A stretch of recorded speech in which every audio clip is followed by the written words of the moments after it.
France and the UK called an emergency summit today to reopen the Strait of Hormuz.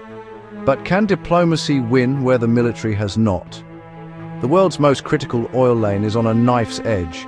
Oil has surged toward $150 a barrel as ships hold position and insurers balk. The IEA confirms over 10.1 million barrels per day knocked out of global supply. One choke point, global shockwaves, markets, energy and food, all in the blast radius. But to understand what this truly means, you need to know what happened and why it matters to you.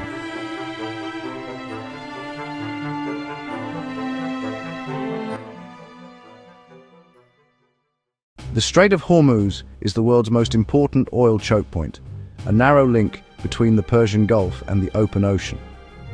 At its tightest, the shipping lane is just 33 kilometers across. Roughly 20% of globally consumed oil flowed through here before the crisis. On February the 28th, 2026, after US-Israel strikes escalated regional tensions, Tehran restricted transits, and Washington imposed a naval blockade on Iranian oil. Iran countered by choking commercial traffic through Hormuz. A maritime traffic jam followed, stranding millions of barrels at sea. Markets repriced risk overnight. Enter President Emmanuel Macron and Prime Minister Keir Starmer. They called an emergency summit in Paris to craft a neutral, multinational security mission. Planners will meet in London to coordinate defensive escorts and mine clearance. Here is exactly what is at stake. Oil is hovering near $150 a barrel. A record 10.1 million barrels per day are effectively offline.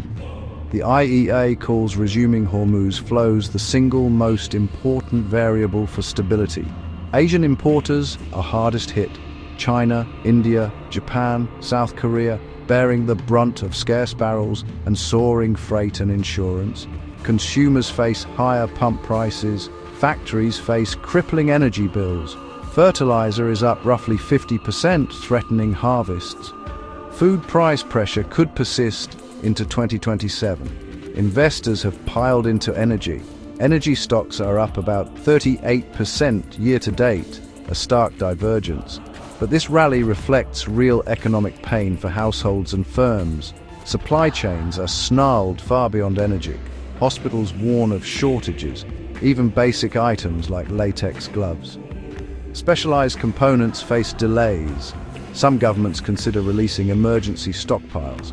One choke point can cascade into public health and economic emergencies. Paris and London propose a neutral maritime mission, escorts and mine clearance. The goal? Guarantee safe passage without joining the fight. Its success could decide where energy markets settle. The longer the stalemate, the higher the recession risk. As leaders gather in Paris, three scenarios loom. Each carries very different outcomes. A. The Franco-British mission gains traction.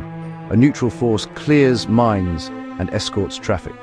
By mid-2026, flows normalize. Oil retreats to $110. Inflation pressure eases. B. Paris yields no decisive breakthrough. Partial passages, prohibitive premiums, persistent risk. Oil persists above $130, recession risks rise, food inflation extends into 2027.